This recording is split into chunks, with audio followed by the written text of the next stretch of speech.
Hey folks, welcome to the inaugural episode of Let's Play, a new video board game series, which is hopefully a bit of a departure from what you've seen from board game videos. Instead of it being review-based or, say, components-based, this is actually going to be kind of like an extended example of play. Personally speaking, I've always found it's easy to learn a new board game by seeing an example.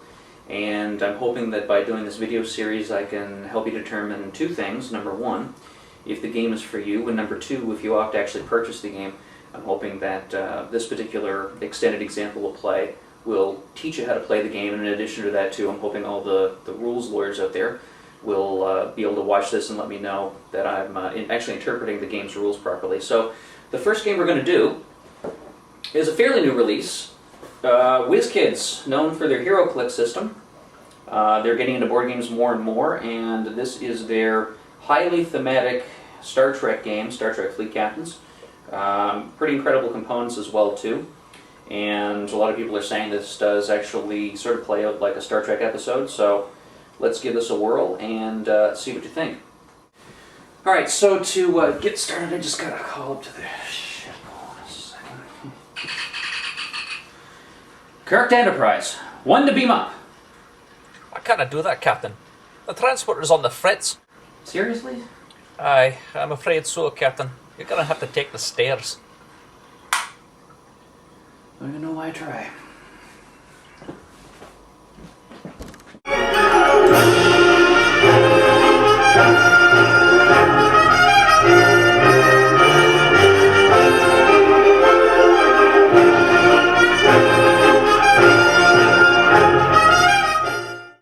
And in a random roll to see who goes first. The Federation scores a 2.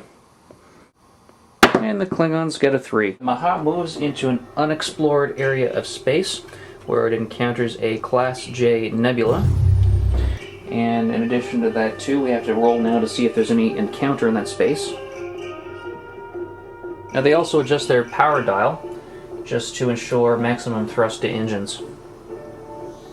And finally, the ship spends an action and adds a control marker as part of an influence action. Meanwhile, the Garoth moves into empty space. So on that roll of 4, there is no encounter. They spend an action token, and that's part of an influence action, so that's going to add a control marker to this area as well. And then finally the Chitang enters empty space. And once again, same deal. Action. And a control marker. Alright, and the Venture, it's now the Federation's turn, so the Venture, first ship to move. It moves into a proto-stellar nebula. And opts not to cloak as per the instructions on the tile. And since the Venture has the movement and rolled a 6 for the encounter, there is no encounter, they decide to press on, this time into empty space. And the encounter roll for empty space. So for the Venture on that roll of 1, there is an encounter. It's a dilithium recrystallization. That's achieved, so it adds a permanent +1 marker to the Venture's engines. And we can represent that by just taking one of these little circular chits and put it right on the card. Yeah, and for their action, they basically are going to scan a location, so just have a quick look, and only the Federation player would be privy to that. You put a little marker down too to indicate that that has been scanned. And then next, the Excelsior tries to head out. So it has to roll its transwarp drive to see if it moves normally. Right, so with the roll of 3, it moves normally. And it moves into an area which is described as a Class 1 nebula. So we'll have to roll to see if there's an encounter. Okay, well on that roll of 2, there's an encounter. The encounter is Ferengi Explorers. So now we have to roll to see if the Excelsior is the target of a weapons test. But with that roll of 6, then the Excelsior is actually targeted by weapons test. They need to beat a 15. And the first thing that they have to do in order to try to achieve that is switch their shields to maximum. Just for a little bit of insurance, the Federation plays emergency power. It gives a +2 bonus. On top of that, they're going to do a system bypass, and that allows them to disable the sensors, adding another +4. So the current level is 7 + 2 + 4, and now we have to just roll. So with that roll of 5, the total is 18, and that means it's a success. So the Excelsior then spends one of these action tokens and is going to add a control marker to this particular region. So danger well dodged. The Enterprise, before it even leaves space dock, is going to add, wisely, Dr. Leonard McCoy as a crew member. So we put that under there just to represent that he's on board. So the Enterprise is going to move into... Ooh. It's a Class K nebula. And it also has to roll now to see if there's an encounter. With that roll of 5, there's nothing that prevents them from moving on. They move into another section, and this time they encounter a stable wormhole. So let's see if they actually encounter something here. The Enterprise decides to be conservative and stop there, and also scan ahead just to see what lies in its path. And it's empty space. So we'll return that so the Klingon player can't see it, and also indicate with a token that it has been scanned officially by the Federation. Alright, it's time for the Klingons to make some moves. So the first is the Maha moves into a region of empty space. Let's see if they get an encounter of some sort. And on that particular roll of 2, the ship has collided with a nearly undetectable quantum filament. Against this quantum filament, the ship is going to switch to its maximum shields, and then roll as well. Oh, they met the requirement on that roll of 6, and they gained a victory point. They then complete a influence action and a control marker to this new area of empty space. Just as soon as the Klingons establish that fourth adjacent location with control, they can play a card, a mission card called Establish a Hold, and that gets them yet another victory point. So then the Garoth moves ahead, encountering a Class T planet, and now let's check to see if they have an encounter of some sort. So yeah, on a roll of 1, there is an encounter. They encounter a stellar pulse. To try and cope with this little challenge, they switch to their most balanced power setting. Basically have to challenge every single one of their ship's systems. So the first is going to be weapons. They've got a 5 right now, and they roll a 6. So the next challenge is going to be the sensors, which is a 5. And then there are the engines, which is going to be an automatic success. Just so as not to trifle with success, on the last challenge, which is for their shields, they play battle stations, which they've since picked up, and that's going to give them +2 to the shields for another automatic success. And hey, check it out, that's worth another victory point. So the Klingons are to a lead 3-0. To top it all off, the Garoth does a scanning action, just to have a peek at what's ahead, and marks it accordingly. And meanwhile, the Chitang moves into a new location, which happens to be, very luckily, a Class M planet. That was the encounter roll of 1. There is an encounter, and the planet turns out to be Aldea. And with this particular encounter, the Aldeans attempt to kidnap one of your crew. You have to trash one of your crew cards from the ship. And if you have no crew cards, which is the case right now with the Chitang, they basically use their repulsor beams to banish your vessel. So this Klingon ship's got to go all the way back to the command post. Dope. Okay, so the Venture's beginning a warp experiment. Its power dial is currently set to engine's maximum 9.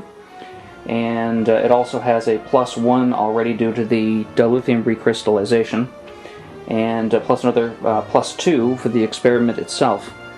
So currently it has 12 speed. So the Venture goes into a Class 11 nebula. Let's see if it has an encounter of any sort. So then, it moves on. Class 2 nebula. And let's find out if there's going to be an encounter here. Well, yeah, with that roll of 2 there is an encounter, and it's conditional friendship. So this basically involves going into the mission deck to locate a mission, and in this particular case it's going to be a diplomatic contact mission. But basically, upon triggering that particular encounter, the Venture decides wisely to start to gain control of the area and spends an influence action. Last time out, the poor Excelsior had to deal with a system bypass, so they basically take a round to get everything corrected. And also, too, they decide to use an action to create some influence. And on top of that, too, they decide to build an outpost. Why not? The Enterprise is pretty keen on that Class M planet that the Klingons just discovered, so they're going to attempt to cross a region of empty space right off the bat, getting rid of that scan token. Do they have an encounter? Oh, no, with a roll of 6. So they move on again. This time, a little bit trickier. It's a dark matter nebula. So with that, they can't go any further. They did roll 2 on an encounter, so there's no encounter. So they're just basically going to scan ahead just to see what's ahead. After all, they are kind of smack dab right now in the middle of Klingon territory. It's empty space. So we replace that. Only the Federation player would have seen it. And we put our little scan token down. And as you can see, the Klingons are sort of nearing a face-to-face confrontation with the Federation. They move into the next sector, and it is a Class Y planet. Let's see if they have any sort of an encounter. So basically, the Madha decides to take a scanning action, attempt a stellar survey on the Class Y planet's Type A star. So currently its sensor setting is actually at 10, so that's at its highest.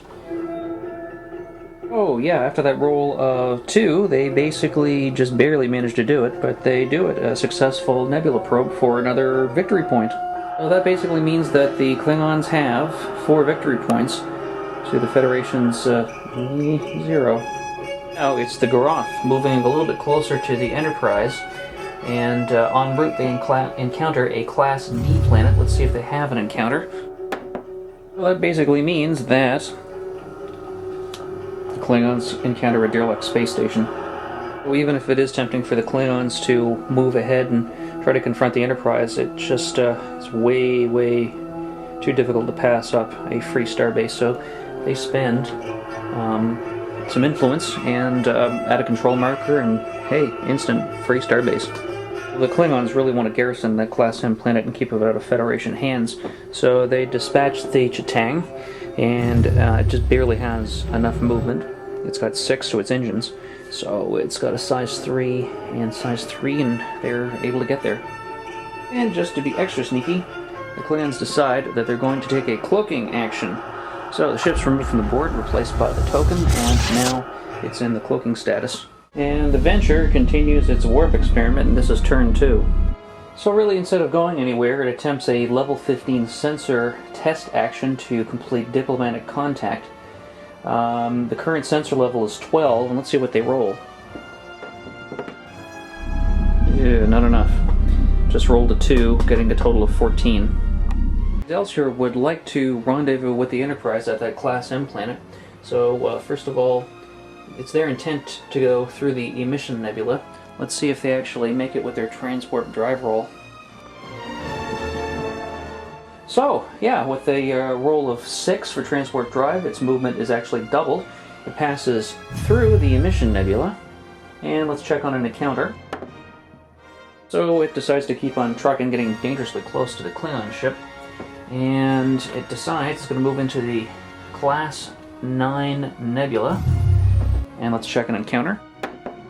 Well, turns out to be a massive tachyon pulse, but the point is moot. because there's actually no cloaked ships within 10 movement points. So as a last scan action, the Excelsior checks a region that they passed, and it's a Type M star, and of course they mark that as scanned. So deciding that there may be strength in numbers, the Enterprise decides to divert and move towards the Excelsior. In doing so, it enters empty space. So if the Enterprise rolled a 5, that means that there's no encounter. So basically the Enterprise does move into the same sector as the Excelsior, but then, as a surprise, it plays a card. The card's called Command Authority. So it'll take a influence action, and once that's spent, they get to place a control token or remove a control token from any adjacent location as well as the location that it's on. So it's the Klingons' turn again, and it's starting to get tense. The Maha is moving into the same Class 2 nebula space where the Venture is already in orbit around that planet trying to attempt that diplomatic mission. And yeah, they encounter the same aliens that the Federation failed to help earlier. So they're going to use an action to attempt to influence that area, and that actually gets rid of the Federation influence marker. Well, the Klingons decide that to get really aggro here, and what happens is the Goroth moves into the same sector as the Enterprise and the Excelsior, and promptly takes a scan action. They decide to play a nasty little card called Sensor Hack. Well, the Excelsior is under attack, so they decide to play a card that they picked up called All Power to the Weapons. That actually allows them to switch their dial so that their sensors are actually totally deactivated, as you can see right here. So basically, with their shield set to 7, it's impossible for the Klingon hack to work, and they certainly can't roll a result high enough on a 6-sided die roll. So, as Stan Lee would say, Excelsior! Sorry. Still being all cloaked and stealthy, the Jitang moves into an adjacent unexplored region, like so. It stops its movement there, and there's no exploration. In addition to that, too, the Jitang takes a cloaking action, which adds a sensor echo token, just as a decoy. And back in the Federation side, the Venture continues its warp experiment.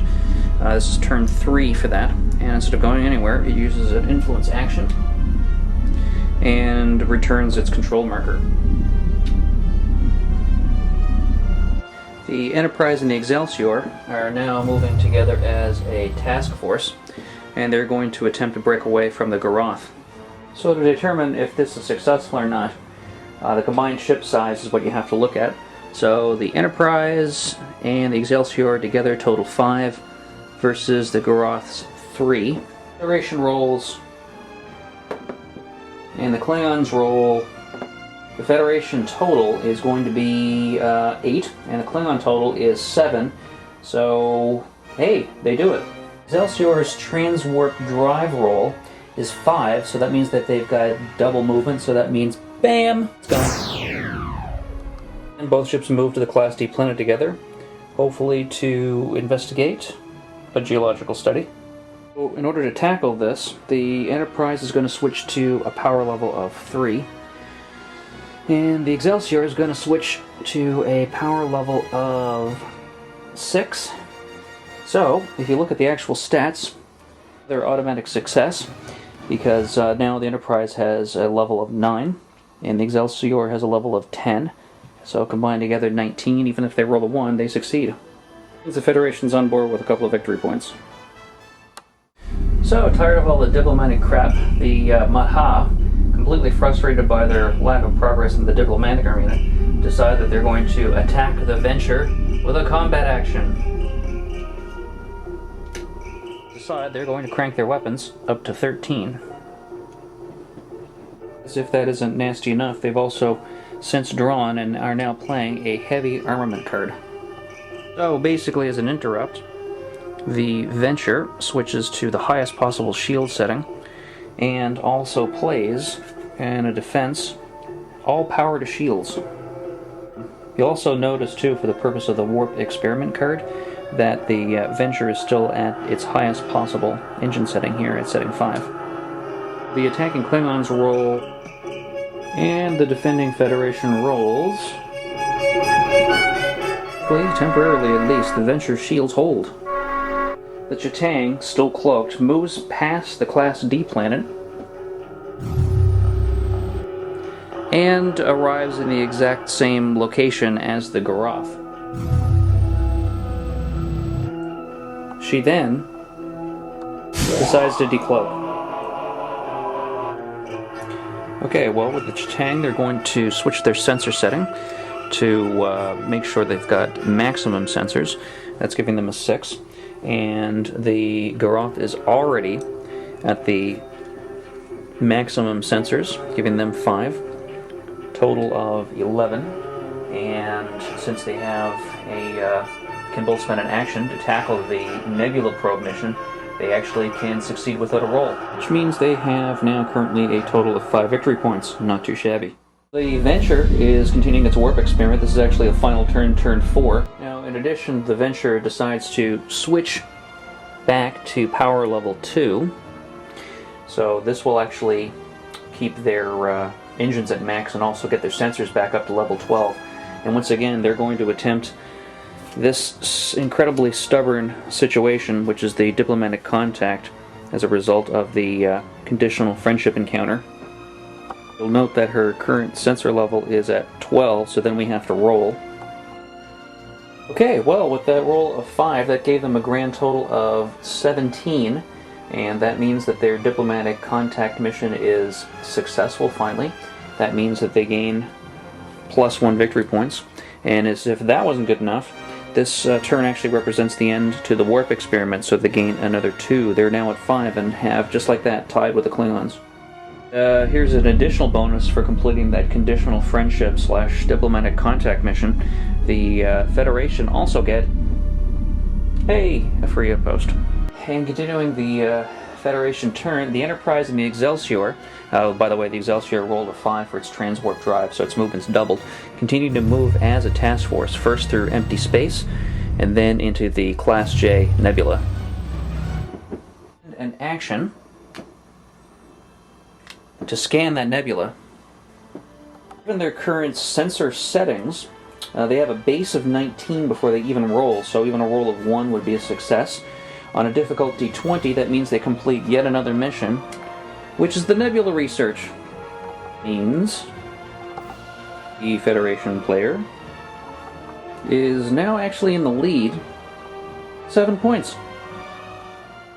The Madha, bitter about the loss of influence within the nebula, attacks the Venture once again. Play a card, which is Distorted Honor, and in playing that card, the Feds can't play any cards in reaction. Note that the Klingon ship's weapon total right now is 13, and the Federation ship's shield total is currently set at 8. Klingons roll. This is the Federation roll. Klingons get an attack total of 14, and the Federation gets a total of 9. That means the Venture is going to have to take 1 damage, so they opt to dial down 2 spots into the yellow alert status, and that should hopefully keep their shields at maximum. The Chitang and the Garoth now form a task fleet. They're going to move into an unexplored area space, which the Federation have previously scanned. It turns out to be a Class M-type star. And before proceeding, the Chitang decides to move its dial settings to setting 2. So now that Chitang has its engines up to 6 and its weapons up to 5, they move into the M-type star location and roll to see if there is an encounter. 6, they encounter nothing. They move on to the Class 2 Nebula, joining the Madha. Now, instead of attacking the Federation ship, they actually attack the outpost and destroy it. So for destroying that alien outpost, they can claim the Massacre card for another victory point. Alright, well, the Venture doesn't really care for its odds to break away. It's actually 5 versus 10, so they decide they're going to defend themselves by declaring a combat action. First things first, they dial their weapons up. This is position 6. resulting in maximum weapons, that's 13. They're also going to pile on a little bit with a photon torpedo. This is being directed directly at the Chitang. Now the Chitang responds with a wariness card, which they're hoping will minimize the damage a little bit. And then they roll. Ship, it currently has a shield rating of 4, so then it rolls. Federation have a total of 22. Ugh. The Klingons have a total of 7. That normally would be 3 damage, but it's reduced to 2 because of the wariness. Good card play. But even despite the card play, that means that the ship is smashed into red alert status. It's in rough shape. Enterprise Excelsior Task Force would love to try to warp off to this Class M planet down here, and it's the one that the Klingons have already explored.